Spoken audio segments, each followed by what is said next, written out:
So yes, Indian market is pretty complex. If I can say so, we are pretty much similar to United States. We have importers, we have distributors, and we have retailers. So it's basically three-tier system. So we do have some central rules and regulations. But having said that, changes comes when we dealing with the state taxes. That's completely different. The rules and regulations change, of course. There might be much more information required from the states. Let's say the back label. Usually we have certain level of informations, but it might happen that one of the state have some different requirement, and they might end up asking a couple of more questions.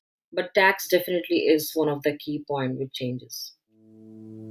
Welcome to Asia Wine Market, the series that takes you inside the most dynamic and fast evolving wine markets across Asia. I'm your host, Roza, and in each episode, we'll uncover the stories, trends, and opportunities shaping the future of wine in this vibrant region. Whether you're a winery looking to expand in Asia or a wine professional exploring global trends, this series is for you. Hello everyone and welcome to Asia Wine Market series. Last time we talked about Thailand wine markets and today we're expanding to India. To help us unlock the Indian market, as a guest we have Sanghamitra Banik. She is a French-Indian wine and business professional based in Bordeaux. After a career in banking and finance, she moved into wine and spirits. She is the founder of Winesutra, a consulting and education platform that helps French and Italian wine brands enter the Indian market. In addition to that, she regularly contributes to leading Indian wine publications. So welcome, Sanghamitra. Thank you, Rosa. Thank you for that lovely introduction. All right, so the topic that we are going to be discussing today is really big. But before we move to our main focus, can you briefly walk us through your journey from banking and finance to the wine and spirits industry and what led you to found Winesutra, the company? Okay, thank you for that question. Well, I was in banking and finance for a very long time. Those days, I used to visit France quite often as my cousin was there. So that was, sort of an introduction to French wineries, French wines, the culture, the way they share the wines among the friends. So I think that would be the first introduction to the wine world. Slowly, I was interested by this culture and I started to reading a little bit of articles and all that while keeping my 9 to 5 job. And then I moved back to India 2008, probably 2008 endish, and I joined a wine club over there. Those days it was really new in India and we were tasting specifically Indian wines. But I kept my blog and my blog name used to be Wine Sutra, which I started 2007-ish when I was tasting a lot of wines in France. Then I started a little bit of wine tasting in UK as well. And then I moved to India. So I continue, browsing and try to understand about the wine. I joined a group in Mumbai, and those were, tasting wines for restaurants and hotels. They contacted me, said, "Hey, we liked your blog. Would you like to, come for the tasting?" I was surprised, and I said, like, I'm not a professional. And they said, "No, we really like the way you are expressing the wines, and someone who is not, focusing as a journalist, but writing a very amateur way, but explaining the wines very well. Would like to have you." So I was very happy and content in it. So I started participating like weekend sort of a wine tasting, which really helped me to understand with the professionals like how do we taste the wines. And then I decided to try my luck and I gave my WCT2 and I passed with distinction. So I said, okay, I'll perhaps give it a try. So I came to France around 2012ish, where I did my MBA here in Bordeaux. And voila, I think I never left and I'm enjoying this space at this moment. And in Bordeaux, your MBA was focused on wine? Yes, the school called INSEC and specifically focusing in wine marketing and spirits. And we were lucky to have those days, our director of school was the marketing head of Win Expo, because Win Expo used to happen in Bordeaux those days. So he used to be our program director. And that was really fantastic because we got so much to learn from someone coming from Win Expo itself. So that was fantastic experience. Okay, thank you for your introduction. So, our today's conversation is going to be designed to be very practical and hopefully useful for the producers who are interested in entering the Indian market. So, we'll focus on three key learning objectives. First, understanding how the Indian market, wine market, is structured from importing and distribution regulations, the duties, taxation, and pricing. Second, we are going to identify the key market players and the Italian wine categories that are currently performing best. And the third, we are going to understand how your company, Winesutra, supports wineries in entering the market, growing right partnerships, education, and also brand activation. So, with that framework in mind, let's start by looking at the Indian wine market in general, how it actually works and how it's structured. Yeah, thank you for the question. I think that's one of the most important questions and one of the most important point that we discuss with our clients looking for Indian market. So yes, Indian market is pretty complex as we all know. If I can say so, we are pretty much similar to United States. We have importers, we have distributors, and we have retailers. So it's basically three-tier system as we know in United States. So it's pretty much same. But having said that, changes comes when we dealing with the state taxes. That's completely different. The rules and regulations change, of course. There might be much more information required from the states. Let's say the back label. Usually we have certain level of informations, but it might happen that one of the state have some different requirement, and they might end up asking a couple of more questions. So those things, but it's well structured. I would say it's much more clear. It's not that difficult. It's just we need in today's time someone to help and go through this structure step by step, and that will really ease the wine producers as well looking for Indian market. So I think Wine Sutra is basically a consultant which helps the winery step by step, which I realize that they need it. If their team is not having a proper setup in Indian market, they would need a consultant to understand what's going on, to create a budget, to create a marketing awareness, a brand awareness. Like let's say I'll just give you a very quick example. You just want to launch your product, and you came to me that, hey, I want to launch this product. This is the price. Could you tell me more? If I'll succeed into this market, will I find an importer? So our job is to do a market research on your product, to check the price, to check the appellation, to check the grapes and everything, what kind of importers we can pursue. Because in India, of course, we have handfuls of extremely good importers. They're working extremely well, but then we have also other importers, perhaps much, not very well known. They are also growing, and we can target to some of those importers. Having said that, we have to have a proper marketing budget, how we can help parallelly to these importers to, launch this product, create awareness into the market and everything. So I think a consultant role today in India's market is really to help the brand to find the importer, facilitate the distribution, facilitate the retail, organize the training, because all these things, required to launch a brand and also to spread the awareness. So Wine Sutra does it all. We do collaborate in India with the local partners who can help us for the training. If I can travel, then I do it. So yeah. So you just mentioned that Indian wine market is pretty much similar to the US three-tier system that they Right. have in the US. Here's my question. Is there a big variation between states when it Yes. comes to wine import? Yes, definitely yes. Let's say Mumbai, which is the financial capital of India, I think is a great city to start with. The wine business, people are much more aware. People from Mumbai travel quite often to abroad, so they have much more, visibility towards the international wines. That's one thing. Secondly, I would say there are a couple of other cities, let's say Bangalore, New Delhi, Pune, which is again the south of India. So I think a couple of these cities are definitely much more well aware when we talk about wine and spirits. Having said that, I think two-tier cities, three-tier cities, they are coming up. They are showing interest, and people are working really well. Those cities perhaps will take a little bit time to pick up in terms of consumption into wine sector, but they are already in a good consumption level when it comes to, let's say, beer, other spirits, gin market, some other spirits. So yes, there is this awareness, but I think this couple of cities, Mumbai, Bangalore, New Delhi, Pune, Goa, these cities have much more exposure for wines.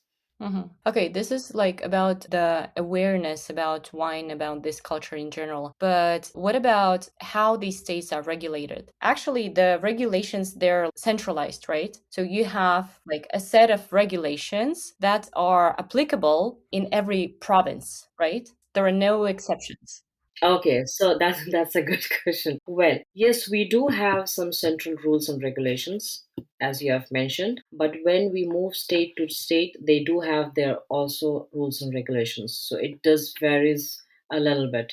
Yeah. Can you give us an example? Okay, sure, definitely. I think the biggest change what we see is definitely the price. Okay. The price is different because we have central, duties and CIF that we know, we do the calculation, but when we move different cities, different states, the calculation, it changes. And also, as I've mentioned quickly, the back level, so it might happen. But tax definitely is one of the key point which changes. And what about the import duties? Okay, yeah, that's really a complex topic, and we need perhaps another one podcast only about tax.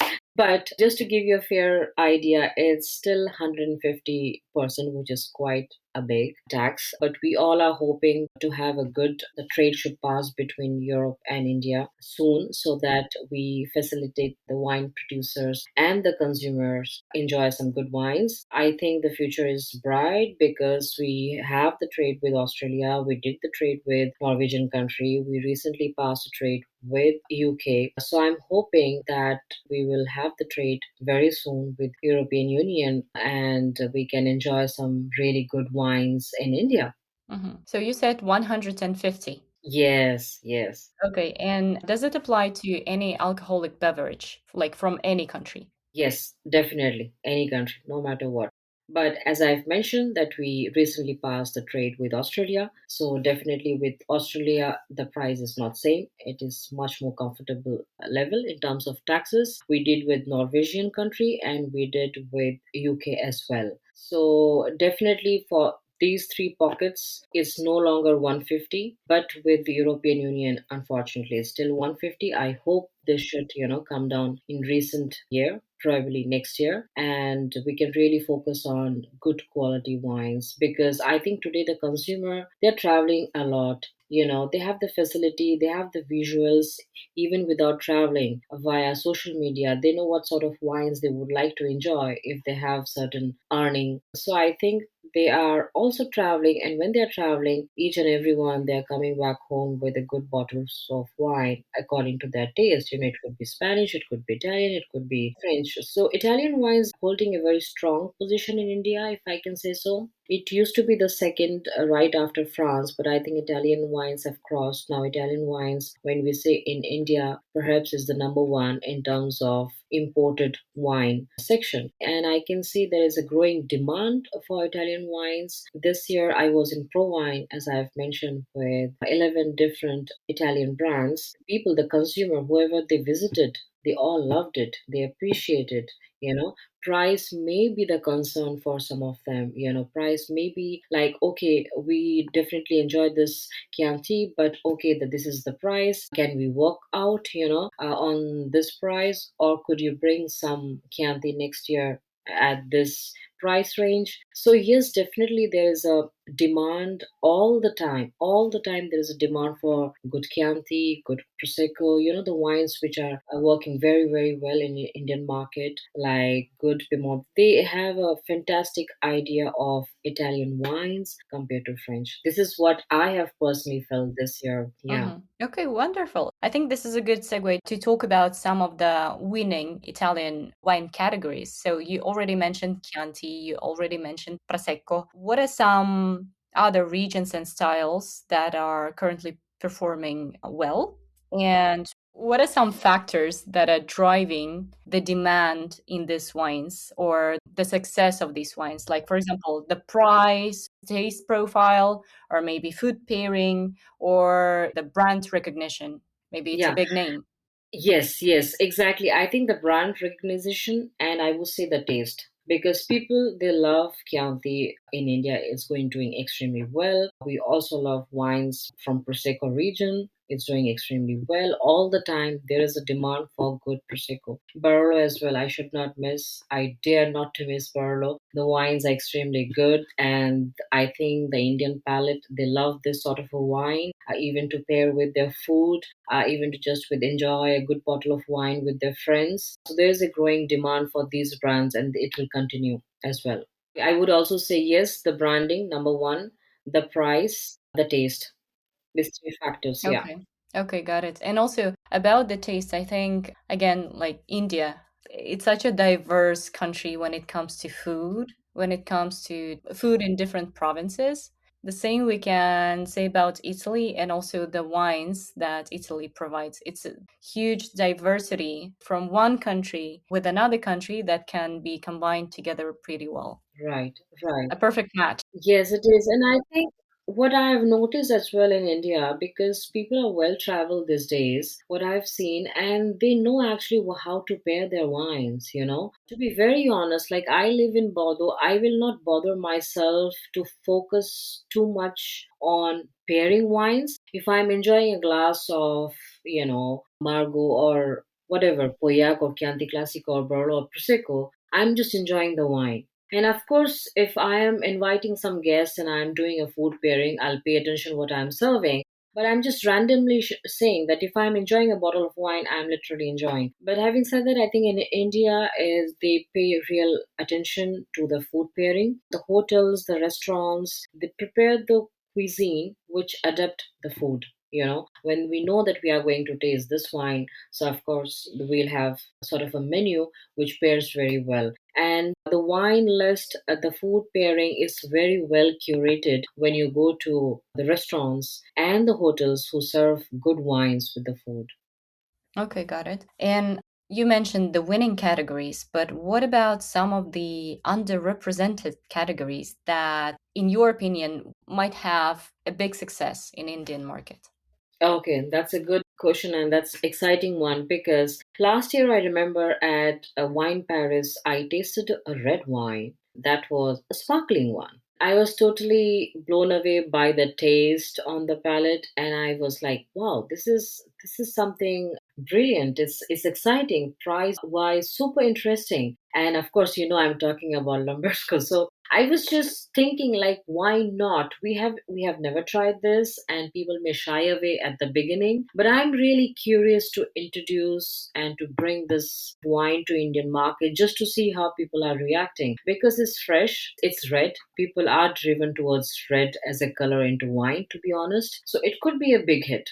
It could be really a big hit. But yes, we need a proper storytelling, we need a proper brand launching and it could be a hit. It's doing Mhm. extremely well in African market. So I'm from Kazakhstan myself, and even here, when I talk to wine professionals, they were like, "We need more Lambrusco. We need more Lambrusco." I hope the Lambrusco Consortio will hear this conversation. yes, when I tasted that Lambrusco, I remember I was totally blown away. Like, wow, what is this? And I think in some of the wineries in Right Bank, they're trying to produce some. I mean, definitely not Lambrusco, but sparkling red. Hmm. Okay, interesting. I agree with you here that it can be like a total hit. It is. I think right now they're also doing pretty Yeah. well. Yeah, they are doing very well. Brand wise, I was impressed to see the branding, the way they have represented it was fantastic. It has this freshness because, of course, it's a sparkling and same time it's red. If we have a fantastic storytelling, I think it could be a hit. It could be a hit. Yeah. Okay, I would like to move on to the importers. So, who are the key importers and distributors shaping the Indian market today? Okay, I think there are a couple of big names that we all know into this market, like Brinco, we have Wine Park, we have Sonaris, we have Vinopolis. So these are, I would say, they are the top of the top wine importers. And then, as I've mentioned, that in two-tier cities and three-tier cities, we are seeing now interesting importers, specifically the young generation are moving into importing. Why? Because they have traveled enough, they got a good exposure, and they want to bring something which is perhaps a little unusual than what the big importers are doing. They have much more flexibility as well, in terms of price, in terms of product as well. So if tomorrow we are getting Lambrusco, I don't know, maybe it might be interesting to check with two-tier and three-tier cities, because ultimately once the product is imported, we can definitely collaborate with an importer sitting in Mumbai or Bangalore, and that's not difficult. The first, I think, the point is to find the right importer, to have the right partnership, and having the same goal to grow together. I think that's the main goal for me. So you mentioned a couple of names, and Italian ones, they are extremely successful on trade channels. Yeah. So could you give us a couple of names of the importers and distributors who are specializing on trade mostly? I think if I know well, I would say all these importers which I have mentioned, let's say Brindco, they also work very closely with restaurants. They are the importers, they are the distribution, and they are also having a big role into retails. So they work very closely with five-star hotels. They work very closely with the restaurants, specifically the restaurants who have this wine and dine. So definitely these all top big importers are working very closely with the hotel and restaurant industry as well. Okay, got it. Thank you. And also, you were talking about the right partnership. Yes. I don't know how this question gonna sound, but could you give us some kind of green and red flags in choosing the importer to work with in Indian market? Okay. I think that's very important question for the wine producer and those who are coming to India to explore the market. Red and green, I would say if someone is jumping very quickly to the decision without knowing much about the brand, I think it's definitely a red flag. Even if the product is on demand, even if the price is on demand, there has to be a proper communication. Once we feel that we have this proper communication between this and both are transparent, both are ready to work on same mutual goal, then definitely it's green flag. There has to be a proper communication, which I felt during COVID. I did this research, and when I established my company, I felt like there was no communication between the brand, I mean, the owner, the producer, and the buyer. Sometimes they did purchase because, yes, there is a demand for, let's say, Chianti or any other brand, and they did, got into their portfolio, but the product didn't work, or the wine producer have absolutely no idea what's happening. So I think it's very important for both of them, the producer and the buyer, that they keep on visiting India, or the other way as well. The buyer should also come to visit Italy or France, whichever is the country, once in a year, having the relationship going on and being things very transparent. So that's very important, I would say. And I think once you having this conversation with someone, you talk, you understand. Of course, if you have a consultant to help you out, that's the best way to go, because when you're working with consultant, they will literally, handpick couple of importers. They know already their portfolio, they know what kind of brands they are related with, and it's much more easier for a wine producer to work with a consultant who can, shortlist that important list without visiting five different cities in India. Well, yeah, that's true. It's just depends how much you have to pay the consultant, I guess. Yeah, it's so much time and energy to spend on. And sometimes it's just click, sometimes it's just click because the buyer is looking for particular wine or brand, let's say, and they know already whom to approach. So in that way, we don't need really a consultant, because the buyer is already aware of what he is looking for in terms of price, in terms of quality, what they're expecting. So in this way, it's a direct way to go ahead and move. So yeah, that works as well. Yeah. And during the year, when is the best time to go, or what are the best wine events to visit for the producers to showcase their wines?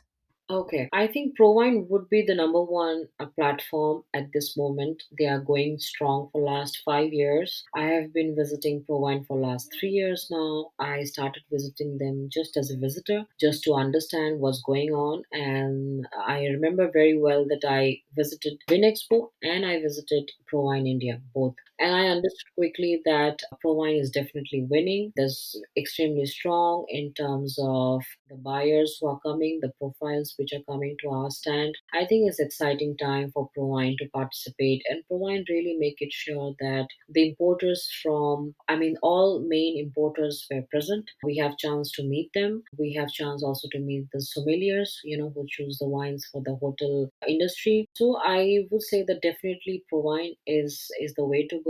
I think we recently started Italian Roadshow as well. Gambero Rosso started last year, I believe, after 15 years of break. I'm not aware of the feedback yet, but it could be a way to, start from somewhere because, I'm aware of that pricing is different in each and every different show. Provine might come across a little more expensive side compared to other road shows or some other trade shows. So I think one need to also have a focus idea, a strategy like, yeah, why not we go via Italian Roadshow or we go via Gambe Rosso just to have a feeling, just to have a start, what's going on into the market. We exchange contacts, we invite them during the wine Paris. I think today we are in a position that I can't really favor one single name. You may never know, you're going just as a Gambero Rosso and you end up meeting an importer who is just blown away with the product price and the business proposal is there. Hmm. Okay, got it. Thank you. Pleasure. The last question before we wrap up. Based on your experience, what educational activities or brand activation tools have proven the most effective in India? Okay. I think that would be trade training, hotel partnership. Definitely, these tools they are very very important. But today's day and time, we cannot miss the media and storytelling either. So they, I think, comes hands in hand. Trade training is the most important to go ahead once we have the brand launched in India. We need the training to the restaurant. We need the training in the hotels. We need the training in the wine boutique. Today, the sommeliers are very well trained in India. Specifically, when I have visited a couple of the boutiques, I remember I was being sort of kind of mean to ask them, tough questions. And I was very happy to have those answers, Then I just explained that why I was asking those tough questions just to see. Because if you have this sort of a brand, which cost 30,000 or 40,000 or let's say 1 lakh a bottle, if someone is coming and purchasing those, they have to have these clear answers, right? And I was very happy with that. So which shows that the trade training was done properly. That's the key. I have seen each and every time when the brand is launching in India, they do have master classes, they do have all sort of trainings required to the sommeliers or to the person who is taking care of the boutique. And usually now, even when we are in the retail shop, whether it's an airport, whether it's a simple boutique, I think they all have done WCT 2, 3 at least. So yeah, Mhm. they have the basic education and training, and it's the way to go. It's Yeah, the way. that's true. That's really important because those young wine professionals, these are the people who are actually bringing this culture to the final consumers. Exactly. And that's the reason why we have created this mentorship program under Winesutra because as I was talking to you, that I think is very important to bring the young generation, whether it's a France or Italy, just to come have this exposure because they're already working with certain brands. And once they come and visit the winery or the property, they have much more in-depth connection, whether it's a distillery, whether it's visiting Italian wineries, they should have this exposure today. And I think it's much more easier compared to 15 years back when I was studying wine and I had completely no exposure. So definitely we have to come to France or any other country to learn about wine and wine marketing. But I think today the exposure is huge. Even in India's like hotel management schools, colleges, they have the tie-up with international schools because I'm talking with one big brand in India. They have a tie-up with Milan School, which is into fashion luxury management. So yeah, they are looking towards to have a collaboration with us for luxury wine segment. So I think it's a very important in today's day and time, and it's not that difficult. That's true. Okay, so it's almost time for us to wrap up. But before doing that, we have three rapid fire questions for you. So if you can, answering those questions in like 1, 2 sentences, if possible. Okay, I'll try my best. So the first one, what is the single most important mindset shift European wineries need when approaching the Indian market? Please do reach out a consultant if you don't have one. Do your marketing research. Visit India if possible before jumping to a conclusion. You have to have a totally different mindset when you're dealing with India. Please do not compare with other traditional market. Okay, thank you. That's a good advice. Second, if you had to pick one Italian wine region or style or an appellation that has untapped potential, in your opinion, in India, and one that is a little bit overrepresented already, which would they be and why? I think Sicilian wines might be very interesting for Indian market. Fantastic quality, good price range. So it could be something that we should look for. Chianti Classico is something we know for last ages in India. Chianti Classico, Prosecco, these are the drinks we have been drinking when we think of Italian wine. And of course, Barolo, we cannot miss out Barolo's wine. Those are fantastic wines. So, yeah. And of course, Pinot Grigio. Yeah.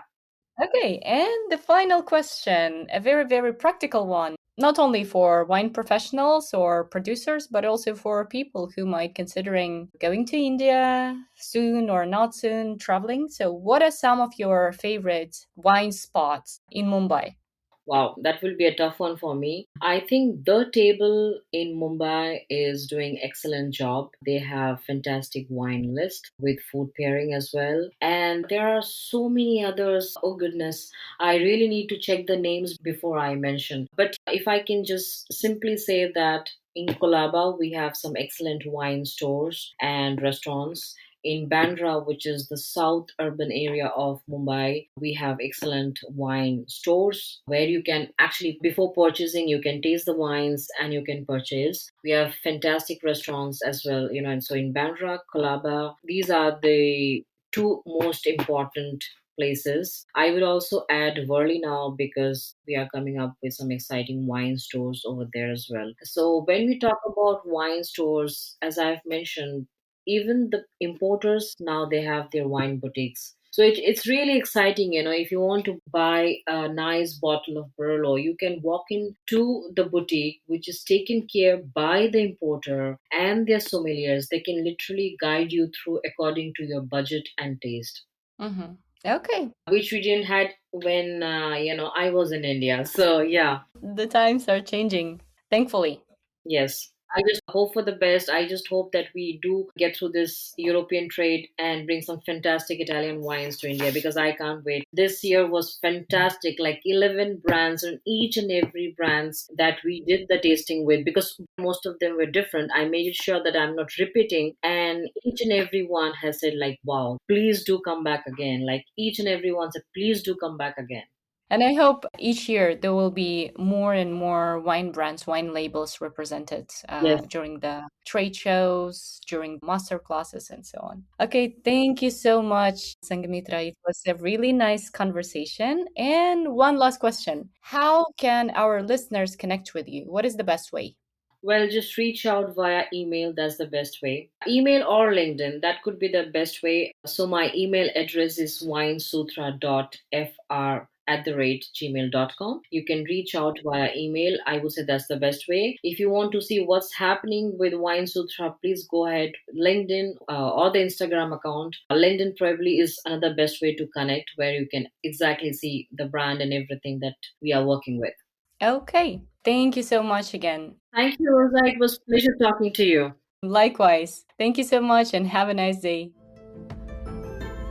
Thanks for joining us on Asia Wine Market. Don't forget to subscribe, leave a comment, and share this episode with your fellow wine professionals wherever you get your pots. To stay updated on upcoming wine events, market insights, visit ItalianWinePodcast.com. Catch you in the next episode. And until then, cheers from Asia.